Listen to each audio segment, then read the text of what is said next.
です。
Dear devotees.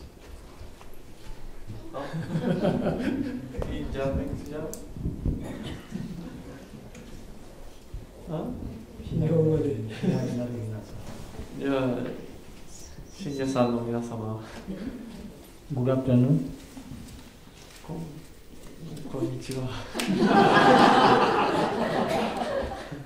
Now, today, as you know, we celebrated, and I have been celebrating Swami Vivekananda's birth anniversary at the Kyokai.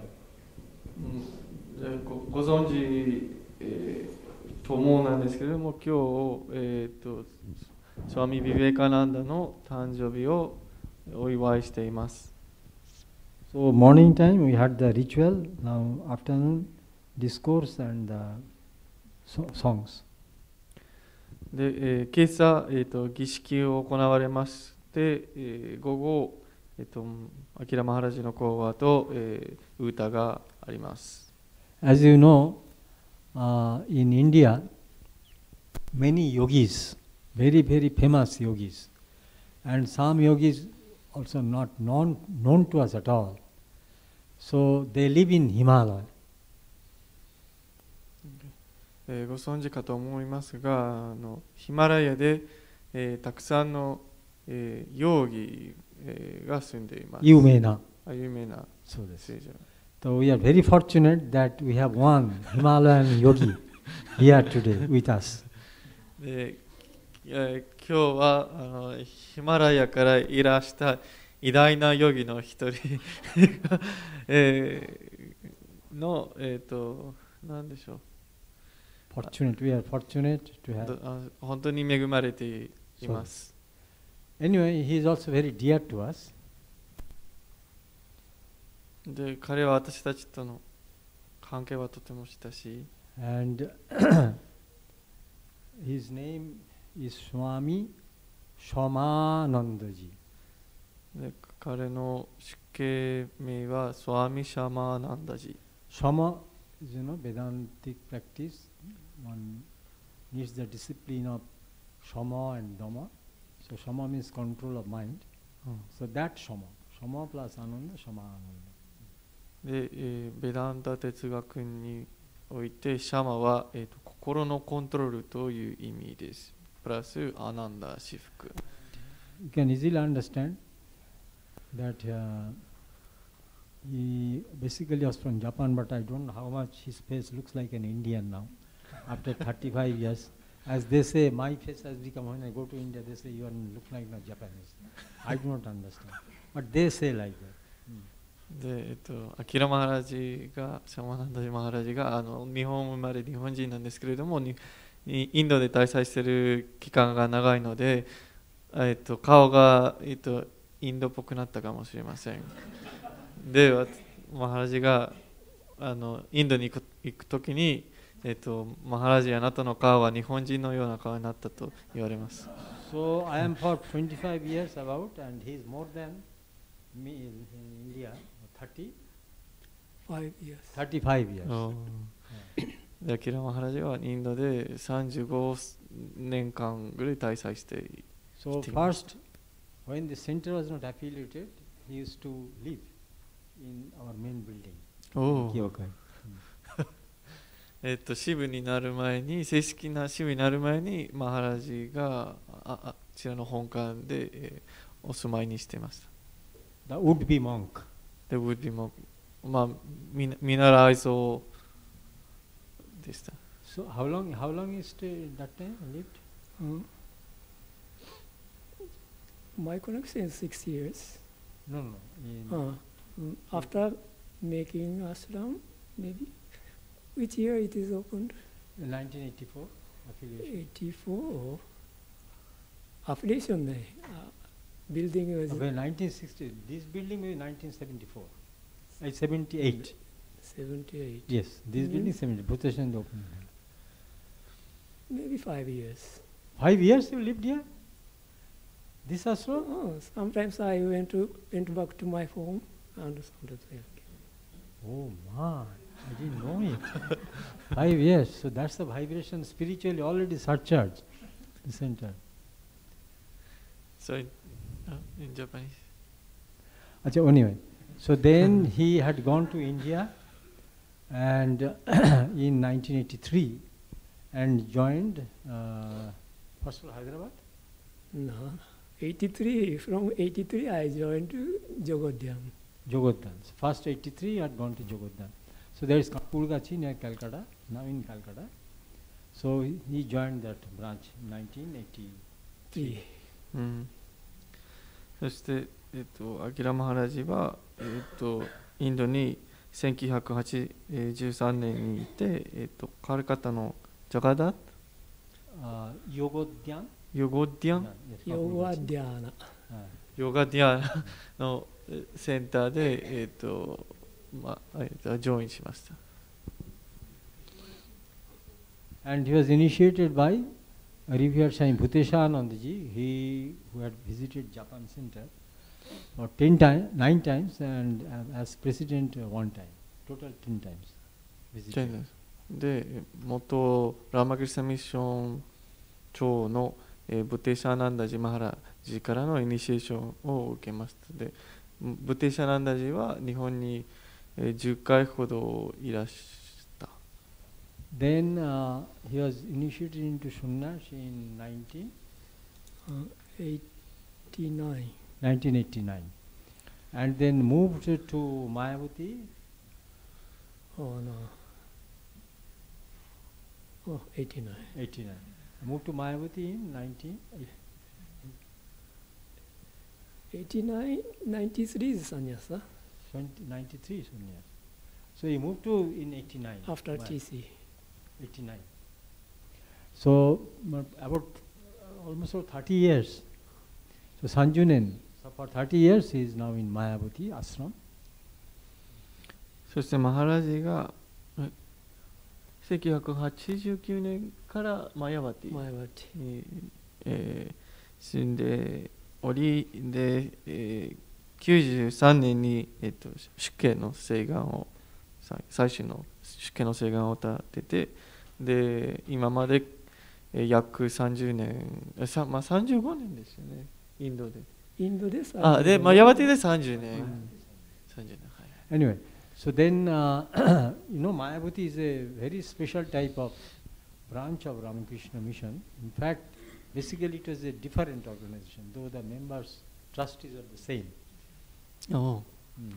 で、マヤワティはラマクリスタミッションの中で特別な、組織です。もともと別の組織でしたが、お互いによく、理解とかコミュニケーションがありました。Now Swamiji wanted, he gave a lot of lecture on Vedanta, non-dualism especially in the West.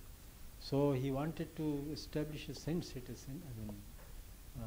a center where non-dualism of Vedanta, Advaita Vedanta would be practiced.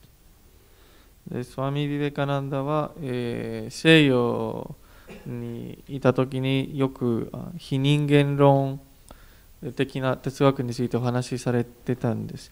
そして、ヒマラヤインドでもそのアドバイタ非人間論的な哲学を実践学ぶことができるセンターを、創立したかったんです。So for all practical purposes, the thing is this, where all our branches have an altar, shrine or temple and altar, where Sri Ramakrishna, the Holy Tribe, Holy Mother Swami's picture will be there, there will be some sort of rituals to worship and decorate it.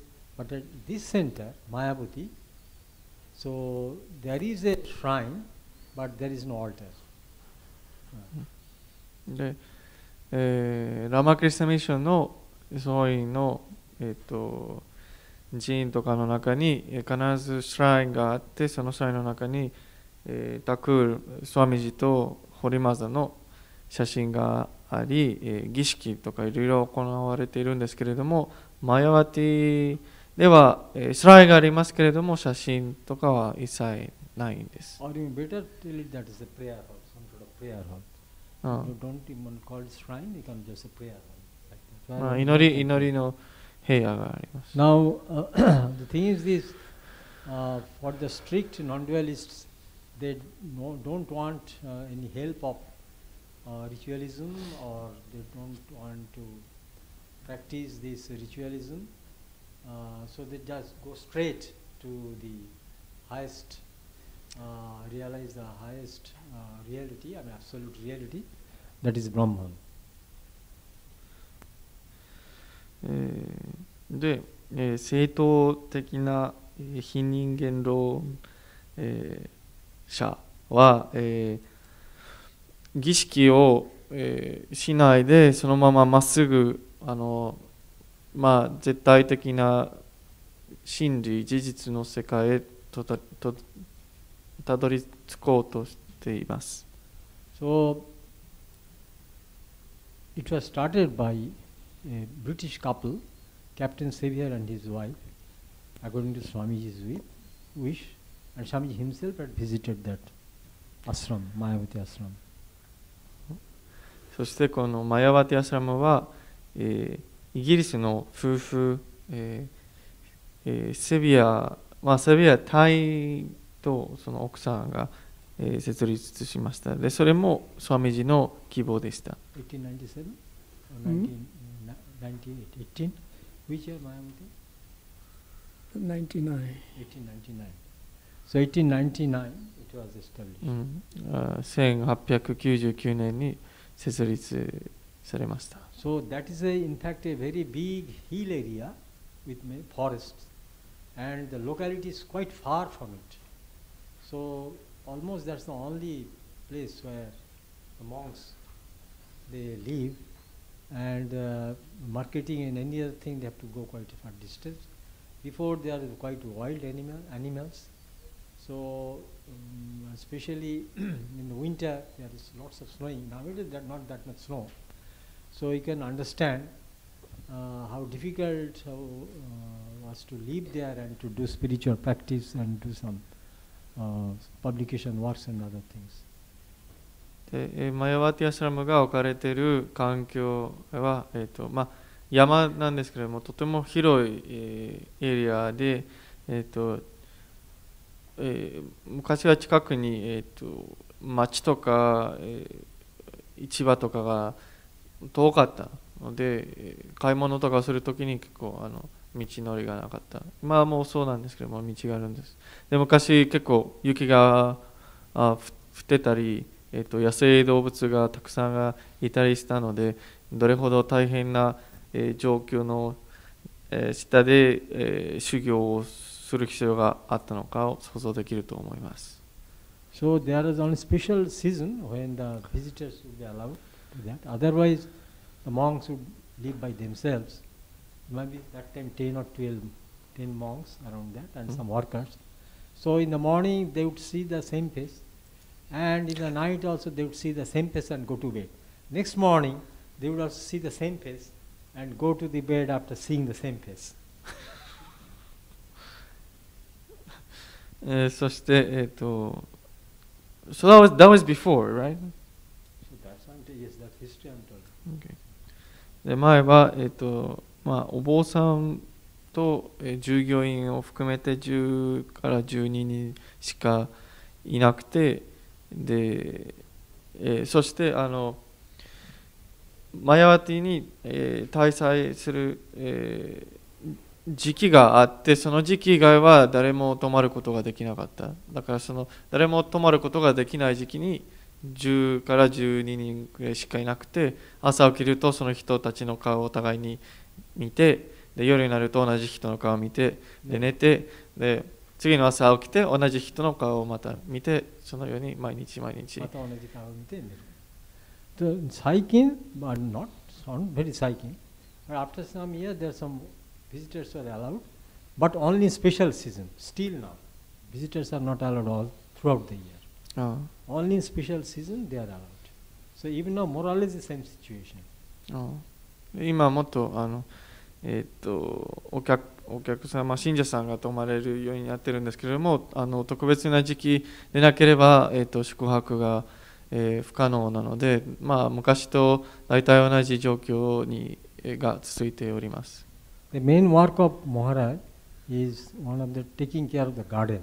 So any visitor who goes to that Mayavati ashram, they are so much impressed by the beautiful garden, rose garden, but they don't know who is behind that. So Maharaj actually is looking after that garden, and it's a very, very impressive garden because of him. Because of him. そしてアキラマハラジの、マヤワティでの、役務は仕事は、お庭のお世話することなんです。そしてマハラジのおかげでその庭は非常に美しいです。けれども、訪れる人は誰がその世話している人が知らないので。And he earns a lot of money for the ashram by selling the rose plants. そして、the rose plants, like the pots? Yes. In the pocket. Pocket. Packet, rose. In the Small packet. On plastic pocket. Plastic. like 植鉢みたい上までじゃない。ポリシンパーケット。like the petals? ビニールパーケット。Okay. バラをビニールに入れて売っているからたくさんのアーシャマのためにたくさんのお金を稼いでいるです。So he is a very important member for the ashram. そしてアーシャマのための非常に大切なメンバーです。So Maharaj is very much reluctant to give any talk. He is fond of doing work rather than talking. Now, but I just persuaded him to give it. I said, say, feel relaxed way. Anything you talk about Swamiji, fine. You can talk about Mayavati, or she is completely free to give a talk. I make a long introduction. Now I just request Maharaj to give his speech. そしてマハラジが、講話されるよりも仕事をするの方がお好みなんですけれども、メダサナンダジが、あまりにも長く話されて疲れてしまいました。いや、長い紹介されてたんですけども、アキラマハラジにスワミジについて、発表しませんかとお誘い、になったので、はい、これからアキラマハラジの声を皆さんがお聞きいただければと思い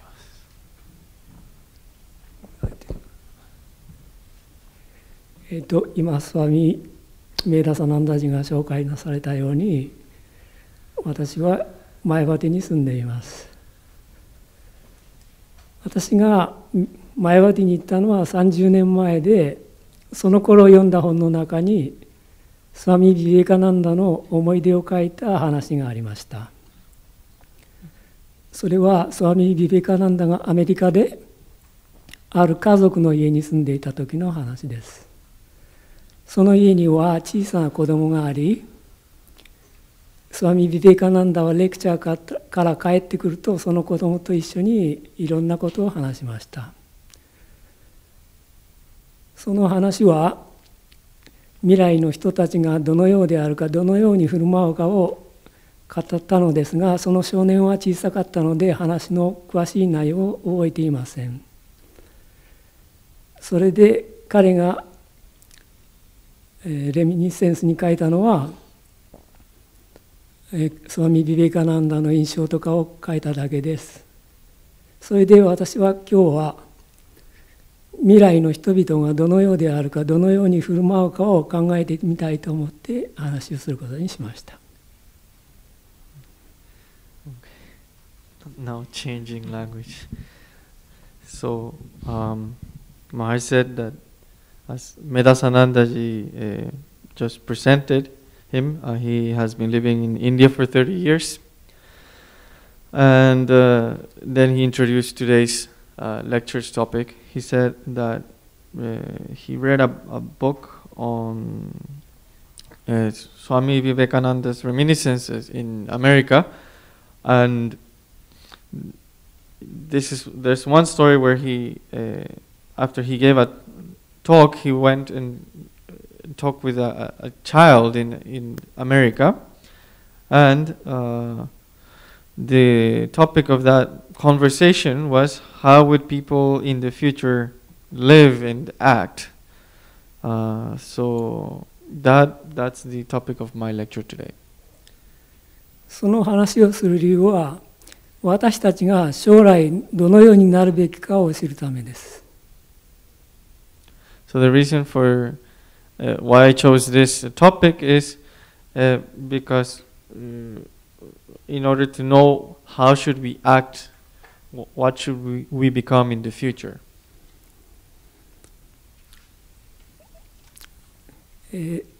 この教会にあるホーリーマザーズハウスは2005年に改築されてオープニングされました。So the Holy Mother's building was constructed and inaugurated in 2005. Reconstructed. Reconstructed. そのオープニングにはインドからデイリーセンターの長であるスワミ・ゴクラナンダジが来てなされました。So for the inauguration, then he was president of the Ramakrishna Mission came. New Delhi. Secretary came and Gokulanandaji, and he inaugurated it. He was in the inauguration ceremony.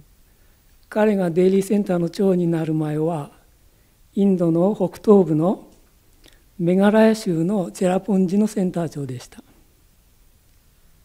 So before becoming the head of the Delhi center, he was the head of a center in the northern part of India in the state of Meghalaya and メガラヤ州のチェラポンジ。Cherrapunji.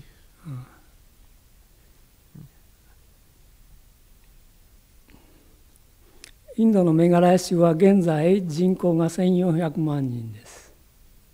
そしてチェラポンジセンターは、1400万人で、その半数近くがカシの部族が占めています。So the current population of Meghalaya is of 14 million, and of that half, it's どういう、民族の名前なんで？カシ。Kasi. So there's the Kasi people. Half of that population is composed of the Kasi people. チェラポンジセンターは学校を運営していて、その下には現在70校があり、その総生徒数は1万人になります。So in the Cherrapunji Center, currently there are 70 students, and if you count all of the students that have graduated from that school, it amounts to 10,000 students. ゴクラナンダジがそのセンターにいたとき、彼は生徒の履歴書の宗教欄にカシの部族の子どもたちが自分は無宗教であると書いているのを不思議に思いました。So when Gokulanandaji was the head of that center, and when he was writing the how do you call that, the historial, the children will write their own data. So in the space where you should write your religion, many of them would write, I don't have any religion. So he thought that was very unusual. それで彼はカシの宗教を調べて、それがベーダンタのシャンカラの教えに非常によく似ていることに気づきました。So then he did some research and he found out that the religion of the Kashi people had many similarities to the teachings of Shankaracharya. カシの人たちはベーダンタの純粋意識と同じように神は偏在しており、すべてのものの中に住んでいると考えています。So just as the idea of pure consciousness in Vedanta philosophy, they believe that God is all-pervading and He lives within every single being. それで彼らは神は偏在しているのだから特別に寺を作る必要はないと考えています。So because they believe that God lives within everybody, they think it's not necessary to build a temple to worship Him. 彼らは人に仕えることは神に仕えることだと考えています。So they believe that by serving men, they will serve God. カシの人々は純朴で労働の尊厳を重んじ、また心から人をもてなし、礼儀正しいと言われています。So they are simple people who value hard work and ごめんなさい、最後もう一度。うん労働の後。心からもてなし、もてなし。それはごめん。So they believe that they should serve people with true intentions. 礼儀正しいと言われています。So they're said to be very courteous. このように聞いてくると、なんだか日本の神道のように感じられます。日本もまた万物に霊があることを認めているからです。So if you think about it, it's really similar to the Shinto beliefs that we have here in Japan, because we believe that God is also all-pervading, is in everything. このようなアニミズム的な宗教は世界の至るところに見られるものです。So this kind of animism or this religious animistic ideas are seen all over the world. このことは人々がこの自然の背後に何か霊や神と呼ばれるものを感じていることを示しています。So this shows that people all over the world feel that there's some energies, some presence behind all of the creation. インドのリグベーダーではさまざまな神々を認め、彼らへの賛歌を書いています。So in the Rig Veda of the Indian tradition, there are many gods and there are many songs written to praise them. 日本の神道でも八百万の神といって多くの神を認めています。And in Shintoism, the case of Japan, then the countless gods are accepted or recognized. このことは自然の背後に何らかの存在を認めることはそれほど特別なことではないことを示しています。So this shows that recognizing some presence behind the forces of nature is not an unusual thing.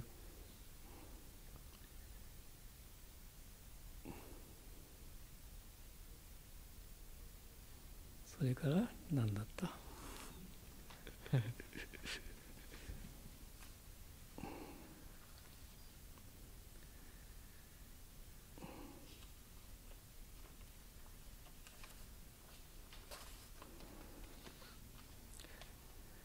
私がウッタルカシにいた時のある経験があります。So when I was living, or when I was in Uttarakashi, there's an anecdote I want to share with all of you. そこでは毎朝食物を得るためにサットラという宗教者たちのために食物を配るところへ行きます。So each morning, in order to get food, we would go to this place called Satrasha. Satra, where they would give food for people, for religious people, like monks. Yes. そこに行けば宗派のいかんを問わず皆がチャパティを5枚とご飯、ダル、そして一品の野菜料理がもらえます。ご飯ダルとご飯、ダル、チャパティ、and サブジ。So if you go there, and they will give you five chapati, then rice, then sabji, and dal, regardless of your religious background or orientation. Huh? Yes, I said dal. Oh. ある朝そこに向かっている時、途中にある高校の校庭から生徒たちが歌を歌うのが聞こえました。So while I was going there, I passed through school, and from the compounds of the school you could see children singing a song. その歌は、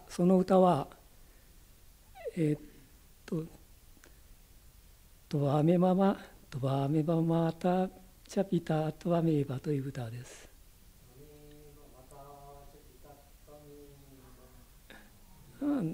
ナロコンシュルティアシュラジ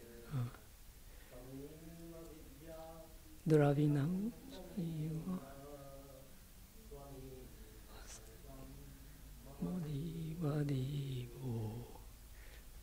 その歌の意味は、あなたは実に母であり、そしてあなたは実に父である。あなたは実に親族であり、そしてあなたは実に友人である。あなたは知識であり、そしてあなたはこの世の富である。あなたはすべてのものであり、私の神々の神である。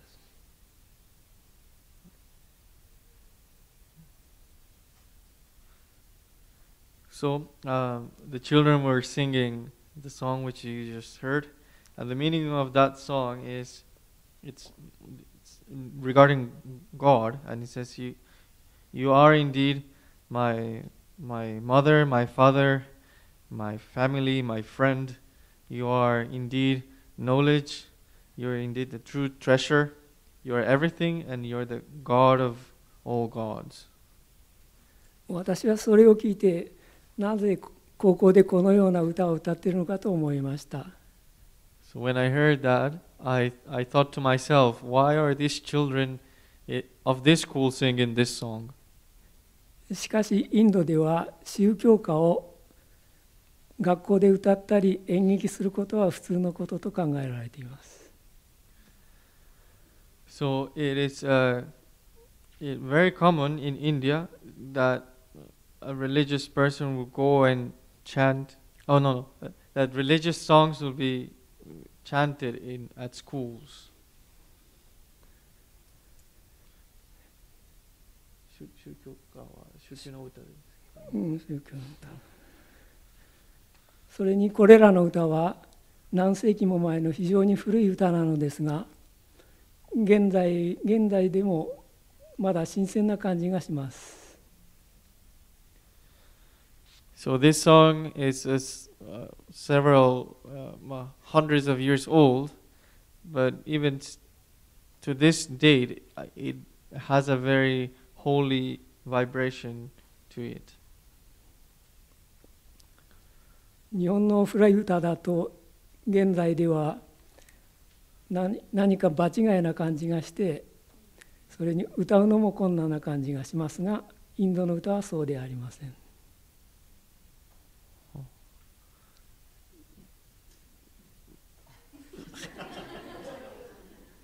意味すみません、わかりませんでした。場違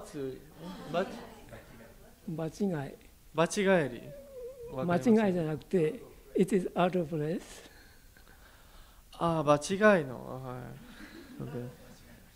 So in Japan, if you sing a religious song, it will sound out of place and you will be in trouble. Or you feel troubled.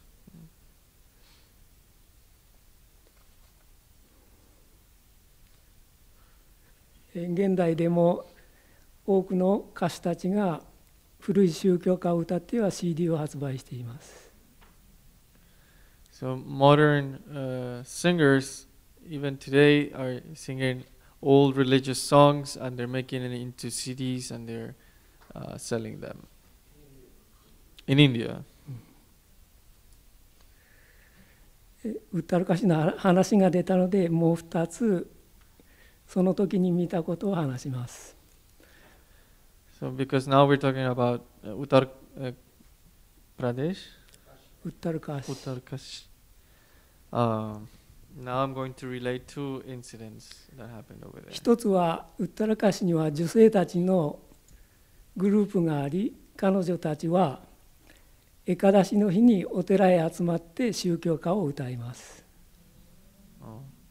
The first one is that in the women of Uttarakashi, on the day of Ekadashi, which is a special day for fasting for Lord Shiva, they get together and go to the temple and they sing religious songs. 次のエカダシの日にはまた別のお寺へ集まって同じように宗教歌を歌います。And the next Ekadashi, they go to a different temple and they sing all the religious songs. もう一つの話は、もしウッタラカシの町を朝歩いていると数人の婦人たちに出会うことがあります。Another story regarding Uttarkashi is that when you walk in the morning, you will probably meet some women, married women on the road. 彼女たちは手にカゴを持ち、神妙な顔をして歩いています。So the women, they are carrying some baskets. 神妙って、serene looking 真面目な。So they have a serious face. 彼女たちはどこへ行くのでしょうか。So where do you think these women are heading to?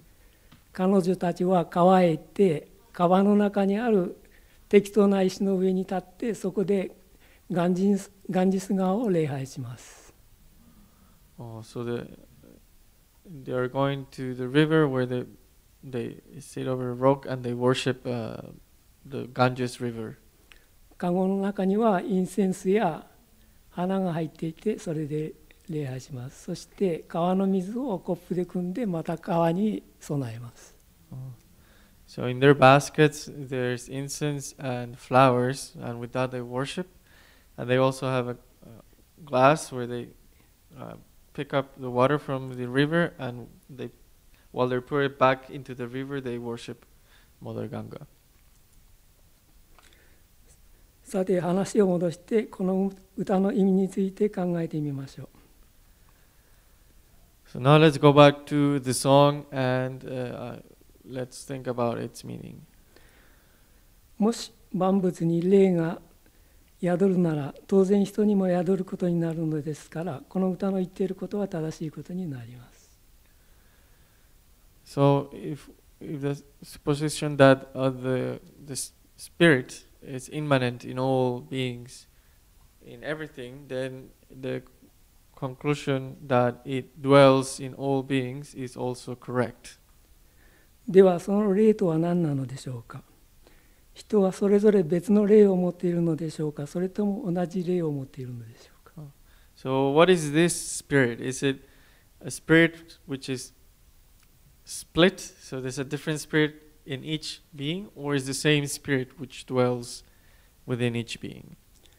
もしそれぞれの霊が違っていたら、それは多神教のようにさまざまな霊が存在することを意味します。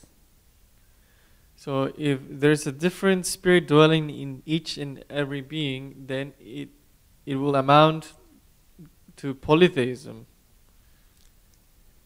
霊とは何かを探求した日本人はそれほどいないかもしれません。So, for instance, for us Japanese who inquired into the nature of this spirit, we arrived to this conclusion that there's many different spirits living in different beings. 日本人は建設や工業、機械などの方面では大変実践的なのですが、霊的方面ではそのようには見られません。So we Japanese usually look for very practical things, and we want results in this life. But we don't see that there's much interest into the actual spiritual side. 世界の国々がほとんどそうなのですからそれが普通なのかもしれません。So all over the world where you see similar developments, you can see the same pattern. So it's not that unusual. しかし一つだけ例外の国があります。However, there's one country which stands out as an exception to this. どこの国でしょうか。Which country do you think I'm talking about? Nepal.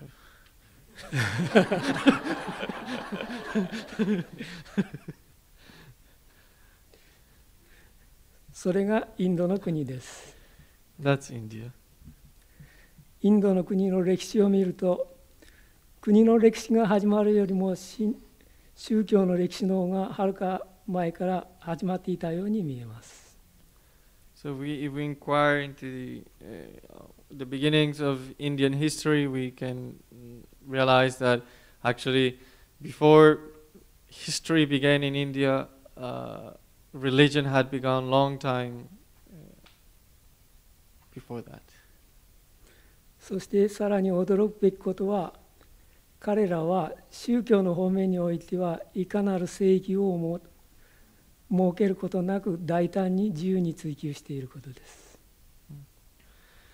And the peculiar fact is that they did not establish any hard rules or dogmas, but they could actually freely inquire into the nature of this reality.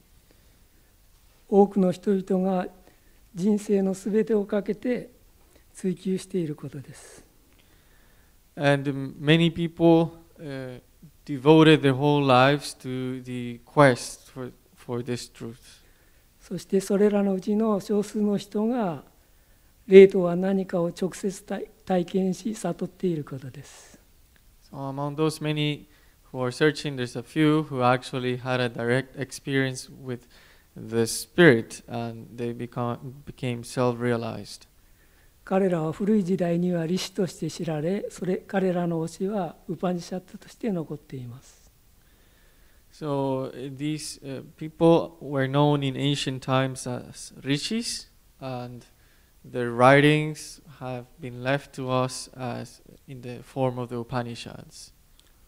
このインド人の傾向は時代が変わっても変わることなく、近代においてもシュリ・ラーマ・クリシュナやビベーカナンダ、ラーマナ・マハーシといった悟った人たちを生み出しています。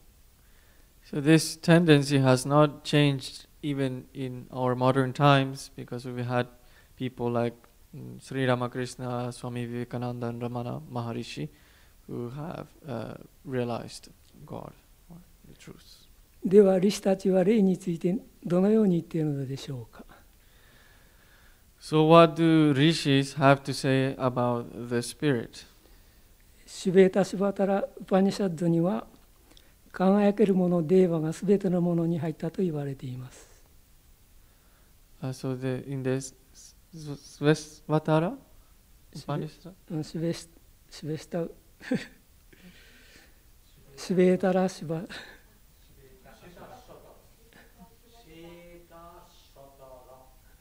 シュベータ・アシュタラシェタ・ワシャラシェタ・アシュワタラ・ウパニシャドにて、デーバは、輝くものであり、ご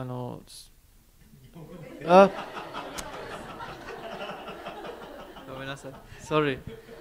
So it is written that the Vedas are illumined beings, and that they dwell within everybody, every single being. そしてリシたちによれば、それはさまざまな霊ではなく同じものが入ったということです。So according to the rishis, it's not that different spirits have their dwelling in different beings, but it's the very same spirit which dwells in all beings. なぜなら、すべてのものに入るためには普遍的でなければならないからです。So that's because in order to be able to go inside each and every being, it has to be omnipresent. でなければ、これには入れるが、あれには入れないということが起こるからです。If that were not so, then the spirit will only enter into some beings, but not into other beings. それにもし別々のものが入っていたとするなら、どのようにして考えや言葉を、思いを伝えることができるでしょうか。So if different spirits enter into different beings, and how would they be able to come out together and transmit their thoughts and thoughts? もし私たちがそれぞれ全く別の生き物だとしたら言葉は通じないことになりますから。So if they were all different beings, then our language would be incomprehensible to each other. したがって全ての人の中、人だけに限らず動物や植物の中にも同じ霊、同じ輝けるもの、霊場が入っているということになります。Therefore, the same luminous spirit abides not only inside of human beings but also inside of animals and plants. 次に問題になるのは、もし同じものが入っているならなぜそれぞれ違いがあるのかということです。Then the next question arises. So if the very same spirit lives in each and every being, then why do we see different types of manifestations? 人と人との違いは考えの違いや肉体の違いだけでしかありません。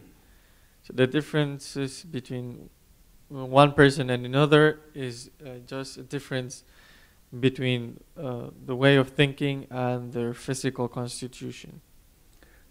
中に入っているものは変化することなく存在感として純粋意識として感じられるものです。So the spirit which is inside of them does not change, does not mutate. It's constant and permanent. それは活動することもなく、ただそれが存在することによって心や体が活動するのです。So it's not really active, it's just existent, but because of that existence, the body and people actually are able to perform actions. 違いは入れ物と入れ物である体や心の違いだけです。So the differences are because of the recipient into which they are, into which they enter, that is the body and the mind. しかし人々はそのことについては全く無知で何も知りません。The general people are not aware of this at all. 無知とは何でしょうか。 So what is this lack of awareness or ignorance? それは自分の本性を知らないということと、そして自分でないものを自分と思うことです。So this ignorance can be defined as not knowing one's own real nature or essence, and thinking that which one is not as that which one is. 自分でないものを自分と思う程度の違いによって人と人の違いが出てきます。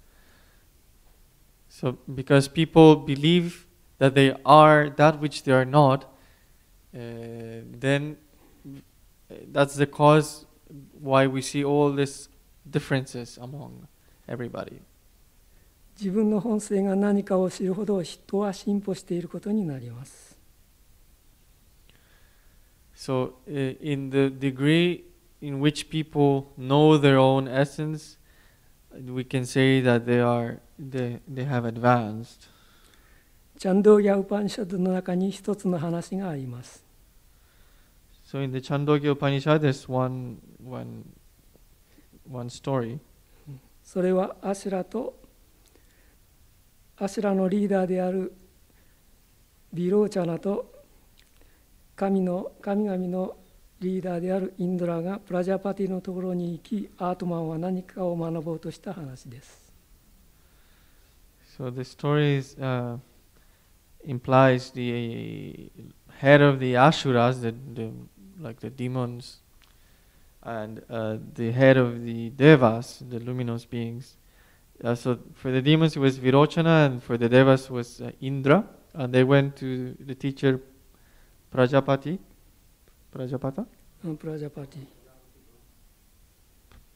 Brahman to learn about the Atman or the absolute self, the true self. なぜならアートマンの知識を得れば人は不死となり、すべての欲望が叶うからです。This is because if somebody gets to know the Atman or the true self, they will become immortal and all their desires will be fulfilled. それで彼らはプラジャパティのところへ行き、自分たちはアートマンが何かを学びたいと言いました。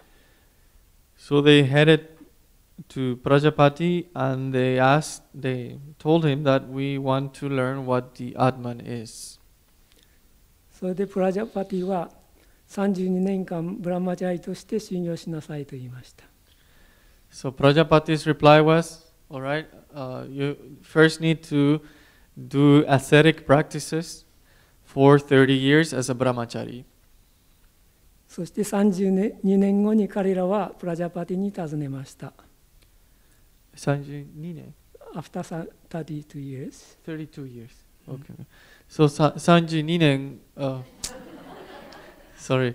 So after 32 years of practicing spiritual disciplines as brahmacharis, I mean celibate practices, then they came back to Prajapati. プラジャパティは彼らに水を張った器の中に見えるものがアートマンであると言いました。So Prajapati told them, okay, this whatever you see reflected on the water which fills a recipient, that is the Atman. それでビローチャナは自分の姿を見て肉体がアートマンである、私は肉体であると思い、その考えに満足して帰ってきました。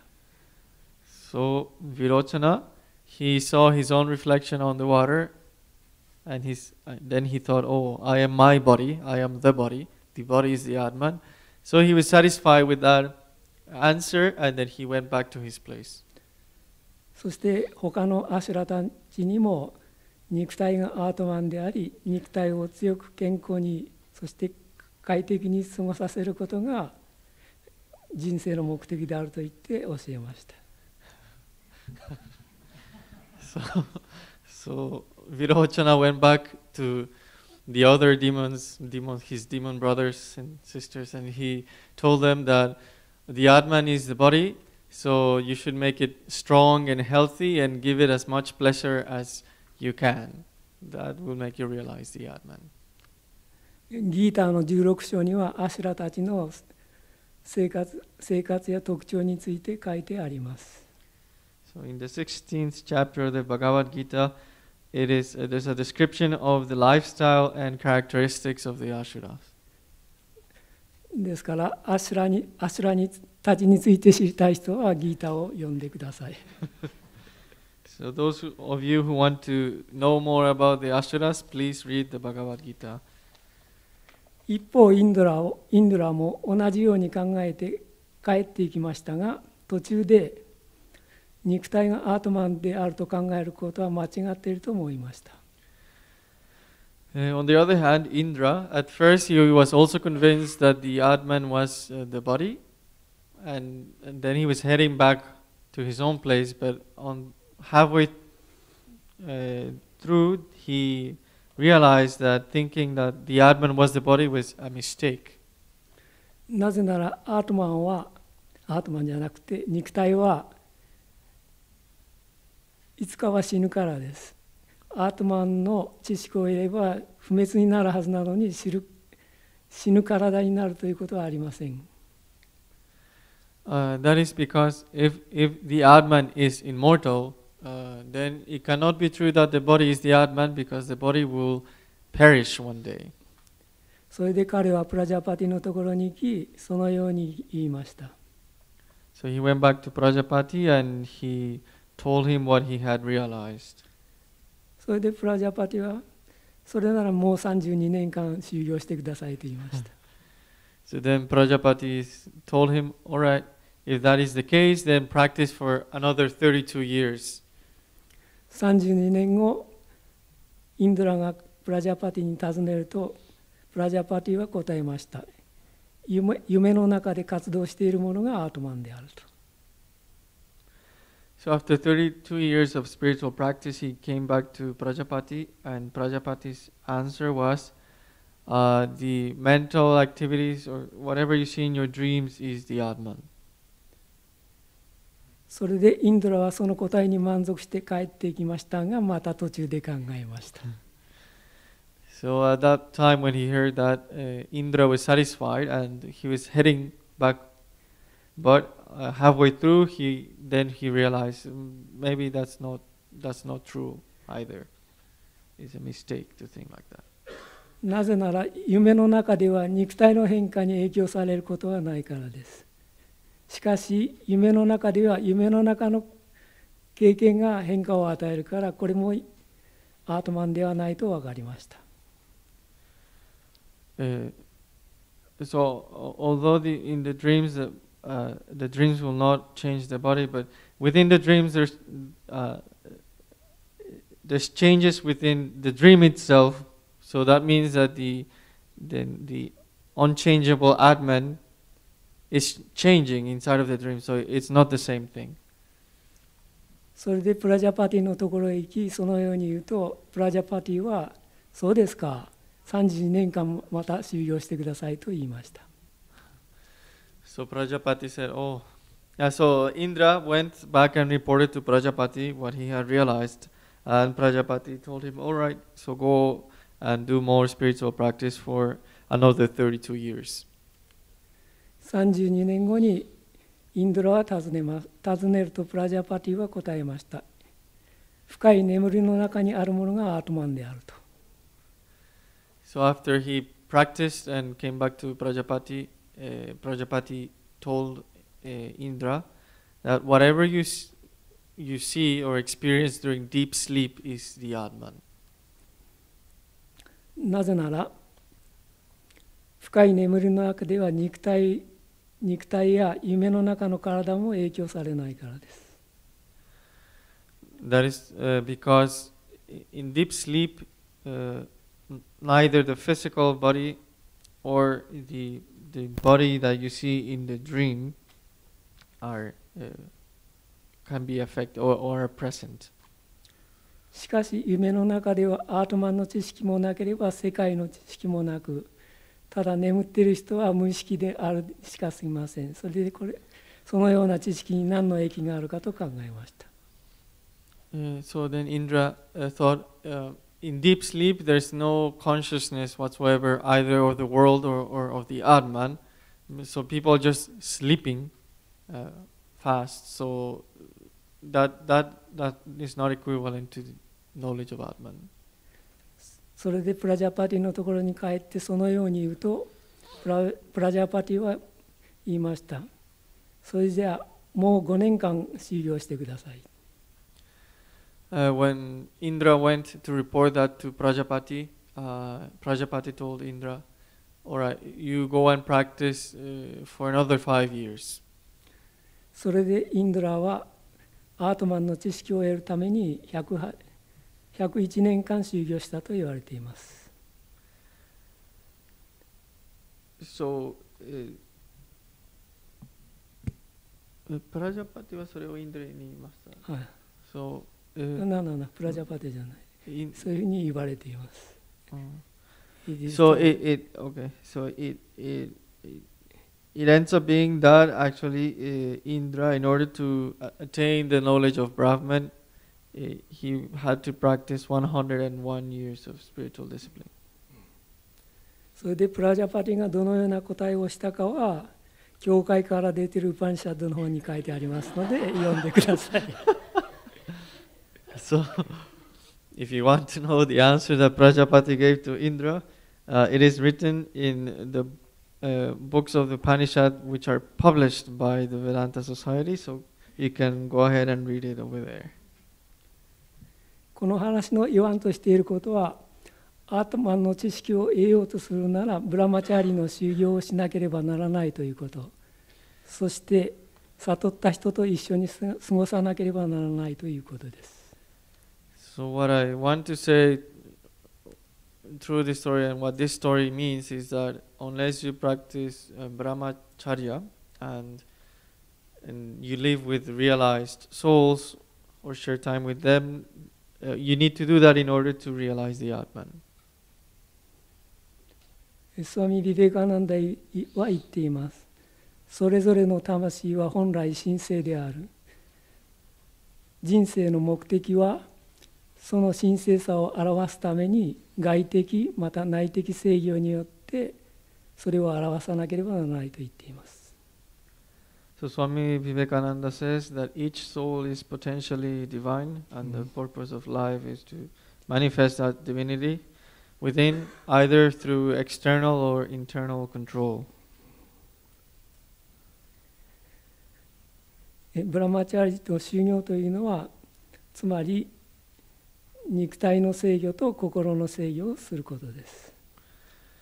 So the spiritual disciplines and brahmacharya, celibacy, it means the control of the body and the mind. ラージャヨガでは山やニヤマから始まって肉体の制御を学び、そしてダーラナ・ディアナ・サマディで心の制御を学びます。So in the Patanjali Yoga Sutras, there's the Yama Niyama, and first of all, it begins with the control of the body, and then with the process of dhyana, dharana, and samadhi, there comes the control of the mind. 次に必要なことは悟った人との交わり、ホーリーカンパニーを保つことです。And the next requirement is to have holy company with people, with beings who have realized the truth. スリラーマクリシュナが言っているように、脈の見方を学びたければ医者と一緒に過ごさなければならないということです。It is just like Sri Ramakrishna says, that if you want to learn how to feel the pulse, you have to live together with a doctor. これはいわゆる主に交われば赤くなるということです。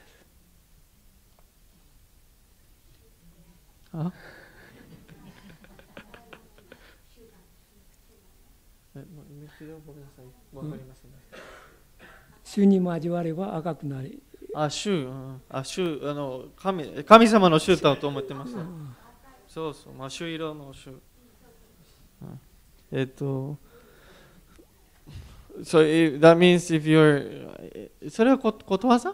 So it's a Japanese idiom which means if you're close to the vermilion, something which is vermilion, then you will turn out, you will get red, you will get that color yourself. この環境による影響力について考えてみたいことがあります。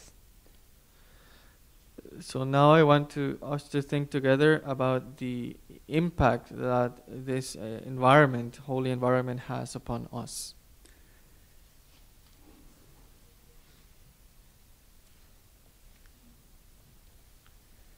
それは狼少年や少女たちの例です。狼少年。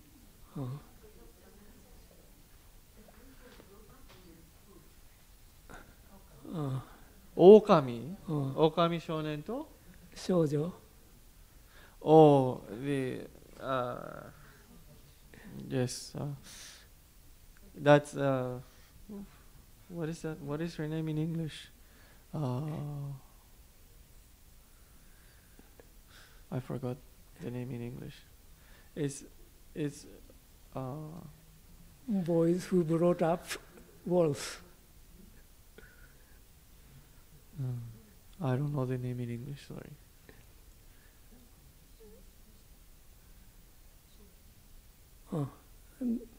いろんな種類がありますね。So the young girl that grew up with the wolves. Yeah.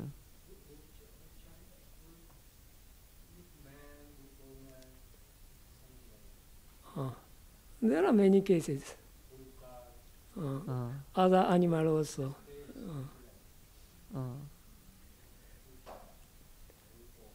No, but no. They, she, the girl was brought up by the wolf. He's not a wolf man. He's not like a. Oh no, but in English, wolfman is like you become like a wolf. Oh. Oh. 彼らは子供の時に狼や他の動物たちによって育てられたために、後に発見されて人間社会に戻っても人間になれなかったケースです。そう童話じゃなくてそれはフランス in France. Yeah. Yes. But there's actually a case in France. The child was abandoned in the 18th century, and then they found it. So, yeah, it's the same. Yes, more or less. Although that child could not recover his human abilities. ある少女少年はSo a girl was abandoned in the forest, and she was brought up by wolves. So she never learned how to speak, and then she crawled on her four limbs. So even after they rescued her and brought her to society, she could not learn how to speak like a normal human being. So she lost her ability, to interact and live as a human being. So that's the impact of the environment. 人間として成長すべき時期に人間となる可能性へ導く通路がなかったために人間となることができず動物のままにとどまったケースです。So this is a case where this in psychology is called actually it's a critical period where if you don't receive influence, stimulus in that period, then you will lose the capabilities of different abilities like speaking, seeing, hearing. So because she lost that period to become like a human being, then she just stayed as an animal for the rest of her life. これは子供の頃における環境がいかに大きな影響を及ぼすかが分かる例です。So this is an example of how much influence the environment during our early years has upon us. この例はさらにもう一つの興味深い可能性を示します。So this example also shows another very interesting possibility. それはもし人が神々の中で育ったらどうなるかということです。So that is, if a human being were to be raised up among gods, then what would become of him or her? 人間であることを超えて神のようになるのでしょうか。Would that person rise above his or her human nature and become like the gods? 実際問題としては私たちは神と会って交流することはできません。But in reality, we don't have a chance to meet the gods and to interact with them. しかし私たちにとっては神を思うことが神と交流することの代わりとなると言えるでしょう。But we can say that by thinking on God, we can actually have some interaction with God Himself. なぜなら私たちの心はこの世界のことと創造の世界のこと、夢の世界との違いを区別できないからです。That is because our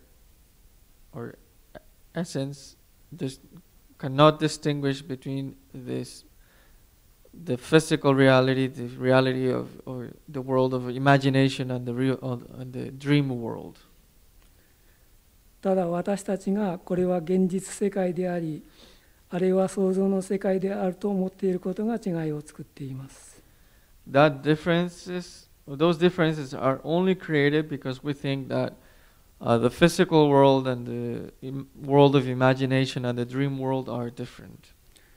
なぜならスポーツの世界では想像によって練習することによって効果が上げられることが知られています。One example of this is that in the field of sports, it has been shown that if you practice mentally, that is actually able to bring forth results in the physical reality. 医療の世界においても、がんの病原菌と戦うことを想像して良い効果を上げていることが知られています。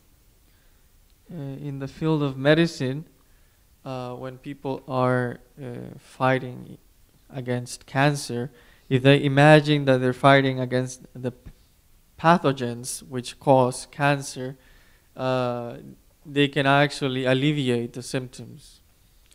それゆえ10年20年と誠実に神を持っている人にはその表情や振る舞いに違いが出てきます。So in the same way, for people who earnestly think of God for 10 or 20 years, their way of behavior and their expressions change dramatically. シュリー・ラーマクリシュナが言うように、神を瞑想する人は神の性質を得るようになるのです。As Sri Ramakrishna says, those who think about God or on God, they will acquire the qualities of God. 私は日本に来る前にベルンマートにしばらく滞在していました。So before coming here to Japan, I stayed in Belur-Mat for a while. 毎朝プレジデントマハラージにプラナームをしに行きます。Every morning we go and do pranam. We salute the president, Maharaj of the order. ある朝プレジデントマハラージの建物に行くとその近くに若者たちがいました。So one morning, as I was going to make pranams to President Maharaj to the building, actually, there were some youngsters outside. それで私は今日はイニシエーションがあるのだと分かりました。And because of that, I understood that on that day there was going to be initiation given to them. イニシエーションの日はプラナームがないので私は帰りましたがその時思いました。So on the days in which there's initiation, we cannot go and make pranam to the President Maharaj. So I went back to where I was staying, but I thought of this. その時私は思いました。彼らはイニシエーションを受けることによってその日から祈りや瞑想、ジャパなどをすることになります。So I thought that these people, from that day onwards, in which they receive initiation, they would start praying. Then not only praying from their minds, but using the beds for praying, rosaries, and they would think of God. それらの修行は心の静けさをもたらすものだから日々の生活にも安定をもたらすものになるのだろうと思いました。So through these practices, the mind will be quieted, and this will also bring stability into their lifestyles. そしてまたイニシエーションを受けることによって他にどんなメリットがあるのだろうかと考えました。And I also thought of the many other merits or advantages that initiation will give to these people. 彼らはグルを得るだけでなく、シリ・ラーマクリシュナ、ホーリーマザー、スワミ・ビベーカナンダ、次期弟子たちや出家僧との関係も深めることになります。For instance, they would not only get a guru, but they will also be able to further their relationship with Sri Ramakrishna, Holy Mother, Swami Vivekananda, the direct disciples, and all of the monastic community. このようなメリットを数え上げると30近くにもなりました。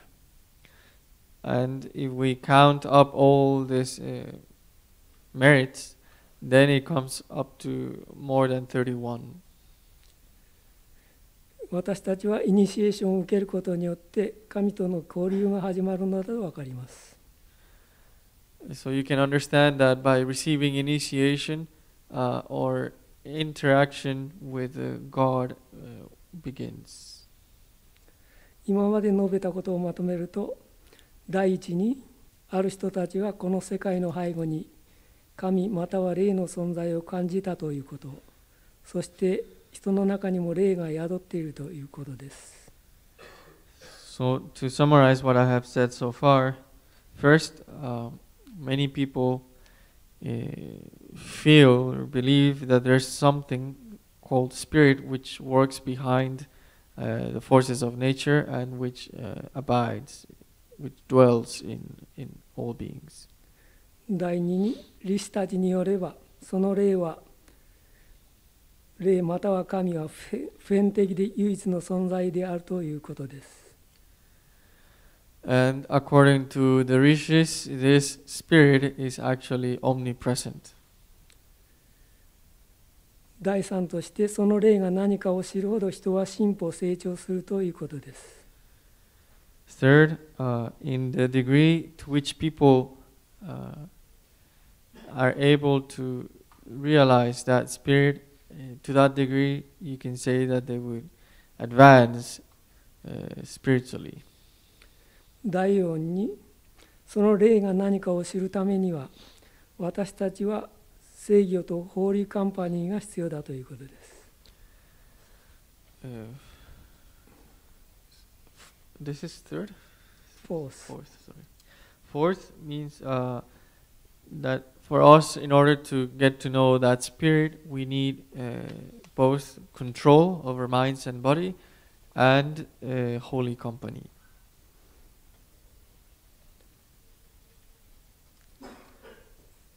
最近の若者たちは自分は無宗教だという人たちが増えました。So in recent years, the youth, which declare themselves to be non-religious, has been on the increase. まるでそれが何か進歩的であるかのように言いますが、しかし彼らは無宗教というよりは無関心と言った方が良いでしょう。So that すみません、このAs few it is progressive.進歩。So one may think that they have advanced because of this Advaitic way of thinking, but it's not really that. More than they're thinking in that line is that they're just not concerned about it. They have no interest. 犬や猫も宗教を信じていませんが、それが何か進歩的なことでしょうか。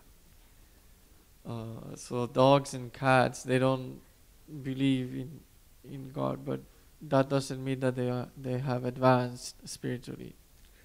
そのような人たちは物質的な生き方をするしかないでしょう。So this kind of people are only devoted to a materialistic way of life. スワミ・ビベカナンダが言うように、人間社会から宗教を取り除いたら何が残るか、野獣たちの森だけであると言っています。It is like Swami Vivekananda said, if you take away religion from society, what will be left? It will be only a forest of beasts. しかし、宗教を信じるか信じないかはそれほど大きな問題ではありません。However, whether you believe in a particular religion or not, that's not really an important matter. 人にとってもっと大きな問題は、自分が存在するかどうかということです。A more important question for people is to know whether they actually exist or not. もちろん自分が存在していることには誰も疑いを持たないでしょう。Of course, nobody would doubt his or her own existence. しかし自分が何か、自分の本性は何かということについては彼らは全く知りません。However, these people, most people, have no idea at all what their true nature is. 自分が何かということを知らないで自分は生きているということができるでしょうか。So can people actually live without knowing who they are? 自分は生きているけれども自分は誰だか知らないというのはおかしな話です。So to live without knowing who you are is actually a very strange thing. 誰が生きているというのでしょうか。Who is living? もし自分が何かということを探求していけば、自分というものを見つけられず、心の奥深くに私たちが神と呼んでいるような何かを見つけ出すでしょう。So if we look deep into ourselves, we will find that what is actually deep within us is some sort of intuition. そして自分の中に神を見出すとき、他の人々の中にも神が存在するということがわかります。So when you look further inside, you will find that there is God within you, and that God is also dwelling within all beings. スワミ・ビベーカナンダは言っています。すべての人間の体という神殿の中に神が座っているのを悟るとき、敬いをもってすべての人の前に立ち、彼の中に神を見るとき、その時私は束縛より自由となる。すべてが神となったとき、神はすべてであり、すべては私である。その時、魂は清くなる。その時にのみ愛とは何かを理解すると。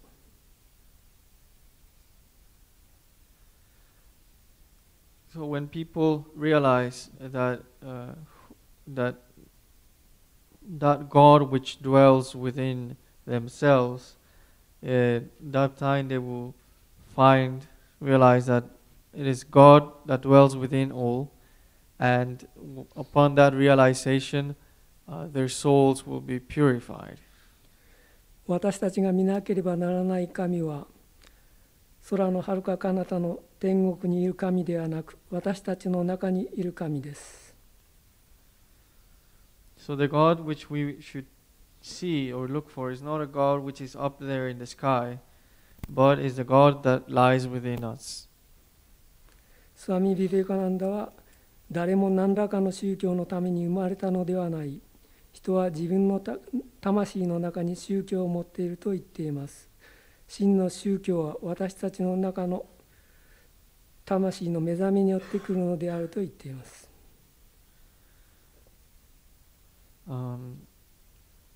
Swamiji said that it is not that we are born for a certain religion, but that religion actually already exists within us, and that we can ごめん、最後の行は忘れました。自分たちの中に宗教があり、そして Real religion comes from the awakening of our soul. はい。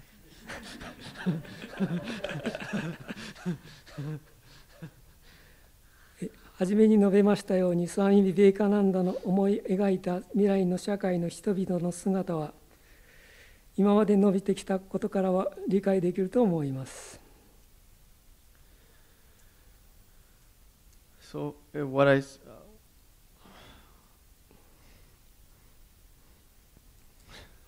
ごめんなさい。スワミもう一度。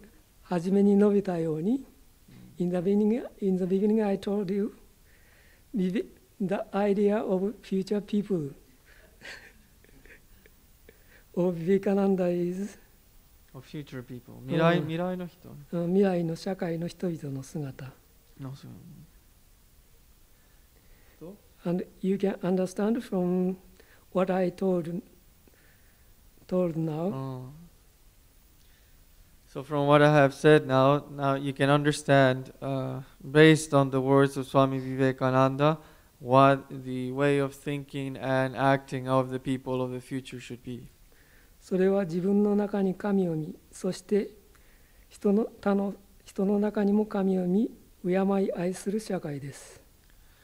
So that's a society in which people can see the God dwelling within themselves and in others, and where they worship and respect one another. そしてそのような理想社会の姿は未来に作られるだろうというようなものではなく、実を言えば昔からすでに存在していたものです。So this ideal society is not a society which will first come about in the future, but actually it's a society that had existed long before. 弟子たちが最高の真理を悟ったとき、当然そのような社会を自分の周りに小さいながらも形成していたでしょう。最後の言葉は何でしたっけ？自分たちの間の、弟子たちが真理を悟って悟ったき、naturally they made such a society around himself.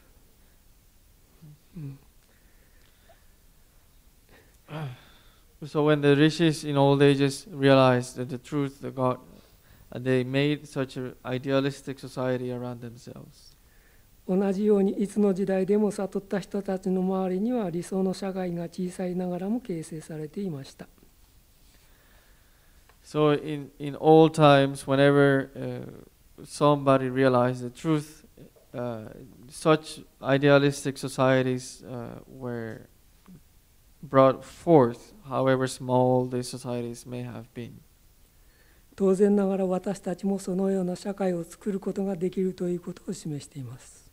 So this means that naturally we can also make such types of societies. そのような社会を作るために必要となるものは、私たちが自分の本性をどこまで悟れるか、そして他の中の神をどこまで見ることができるかにかかっています。So in order for us to create such societies, the condition it relies or depends on how much can we actually see that God within us and how much we can see it in others. 今日はスワミジの誕生会でこの機会に私たちはスワミ・ビベーカナンダの人生や教えについて考えることができます。So in this occasion of the celebration of Swami Vivekananda, we can think about these subjects. スワミ・ビベーカナンダの教えはすべての人々に向けられた普遍的な教えであって、何らかの小さな宗教や教義、ドグマを説くためのものではありません。So the subject has been Swami's teachings, and Swami Vivekananda's teachings were not meant just to a limited number of people for a certain religion, but it was meant for everybody. It's universal teachings. 彼は人の本性が神であることを教えるだけです。So the gist of his teaching is to teach people what the essence of God is. 私たちはこのような機会を持つことによって自分の本性が何かということを聞き、自分の人生をもっと良いものにできると思います。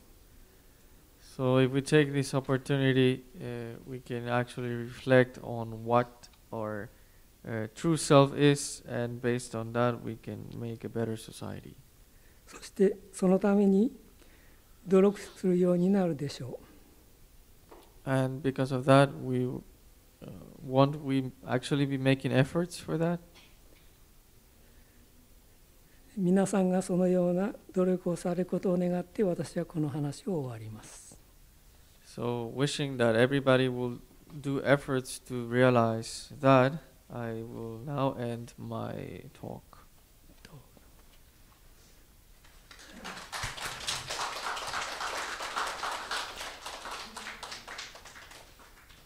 So Maharaj gave, I just thought he talks casually, but he gave a very profound, deep and illuminating talk on Vedanta. No more chapter. My brain is not working.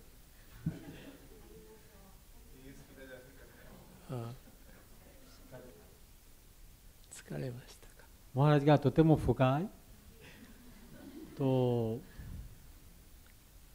学者みたいベダントについて話しました。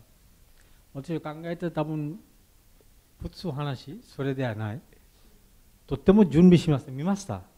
どれぐらい小さい文字でいっぱい載しました。ベルマで考えました。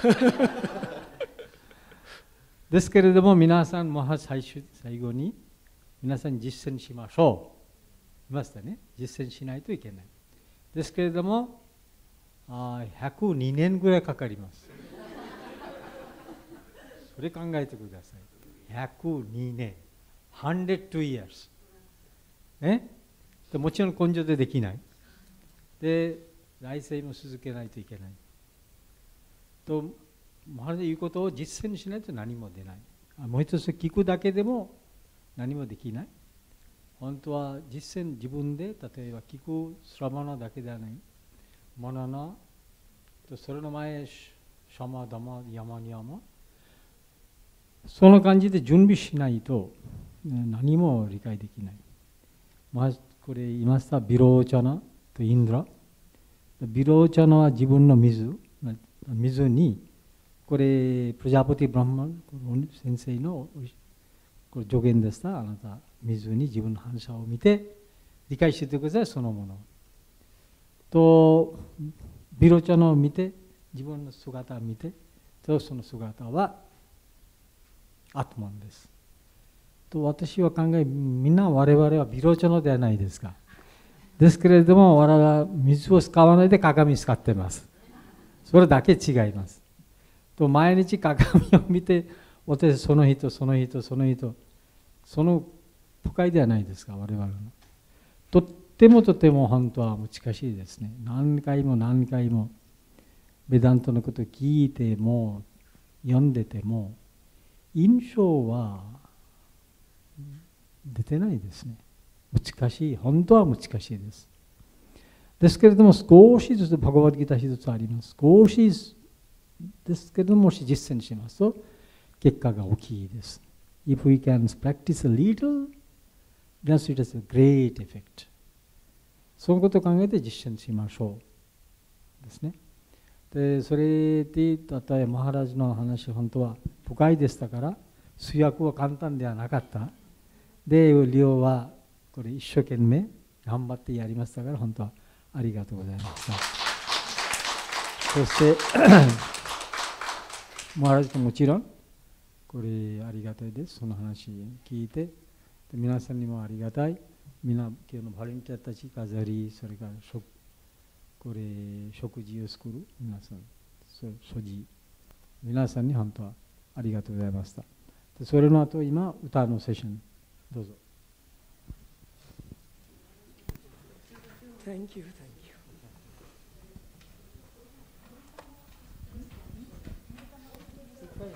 あなた歌ってください、最後に。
じゃあ、これから午後のプログラムはリバーブ切ってください。はい、では午後のプログラムは、はい、ベーダンタ教会の有名なシンガーのこの歌からスタートです。ご紹介いたします。佐藤陽子さんです。長年の信者さんです。はい。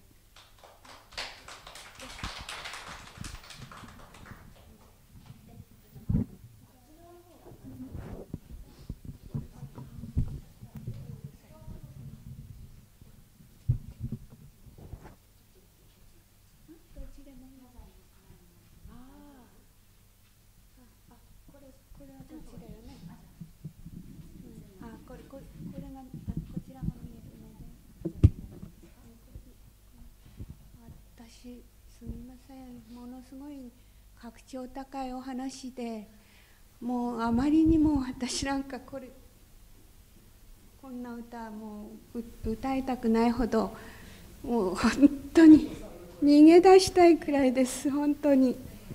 でも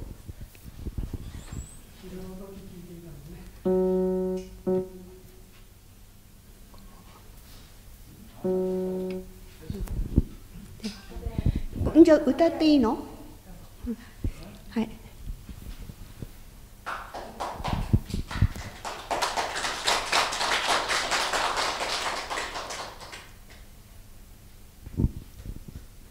これはYou Raise Me Up っていう英語の歌なんですけれど、クリスチャンとかによく歌われている有名な曲です。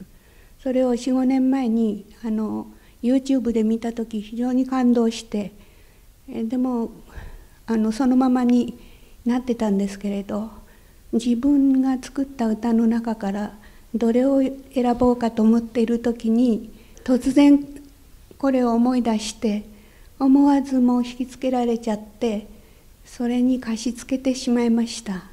そんなものなんですけど、すみません。心沈み込んだとき、希望が消えたとき、ただそこに座って静かにあなたを呼ぶ。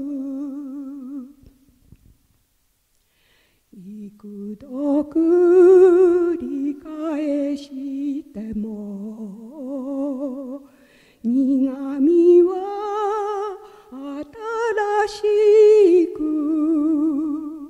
胸に突き刺す痛みはいつも同じく続く。涙と共にあなたを呼べばそばに来て、あなたは深い信仰と愛の恵みくださる。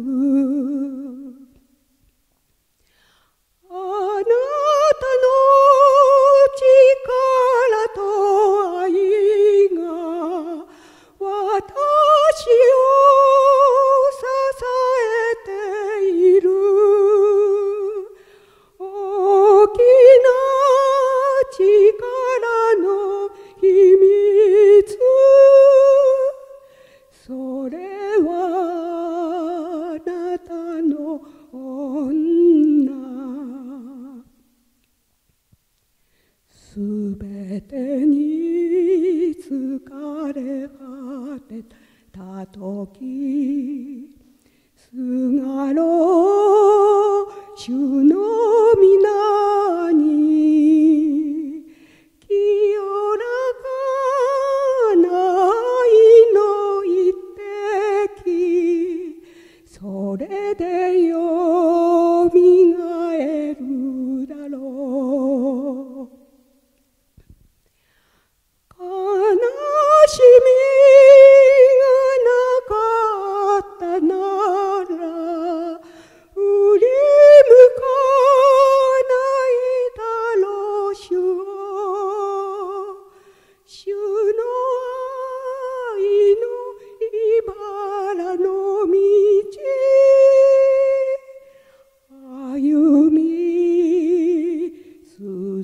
けたい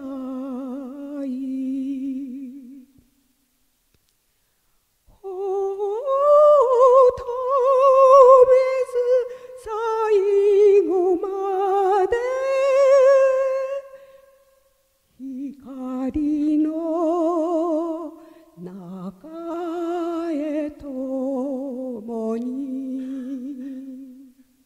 終わりです。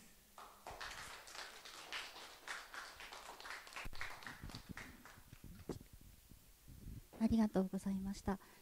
で、続いてこのファイル皆さんお持ちですか？はい、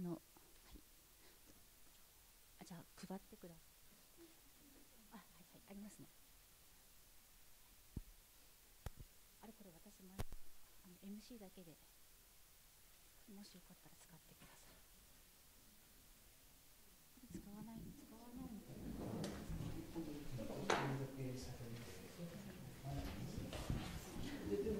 次はですね、今お渡しした薄いファイルの15ページにあります「青空を見て」を歌います。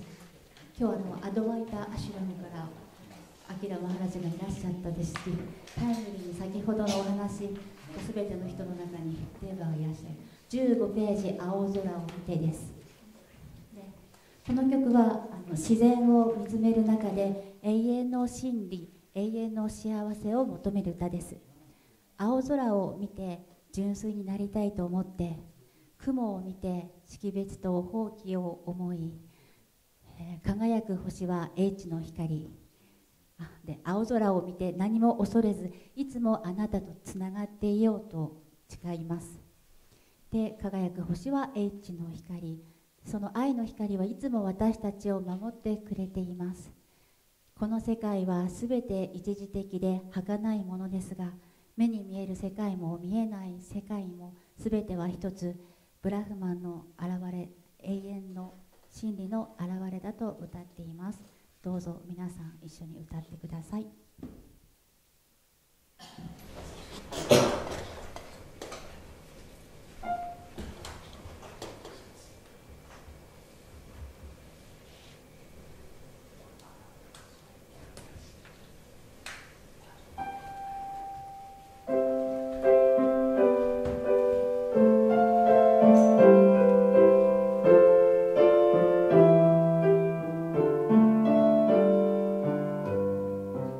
青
さいなので、比例がなんだ財宝を歌わせていただきます。財宝というのは、栄光をたたえる言葉で、日本語の万歳に与えるような意味です。同じフレーズを何回も繰り返すシンプルな曲なので、どうぞ皆さんと一緒に歌ってください。わからない方でも、あなたはとか財宝とか同じような部分を一緒に歌って歌ってください。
セレブレーションの時で音と同じ感じで。は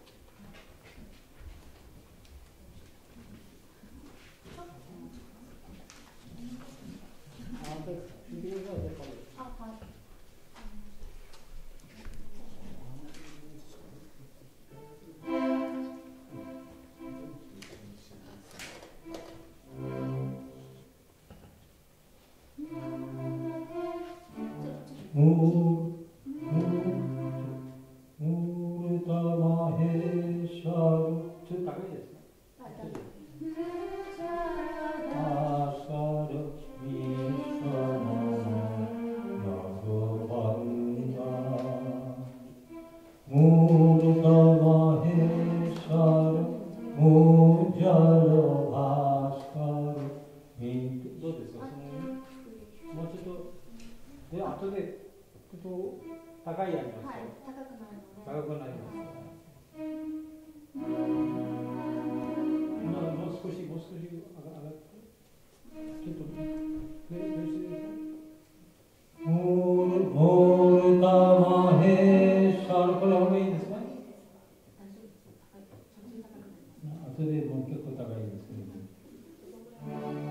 Om Purnamada Purnamidam Purnat Purnamudachyate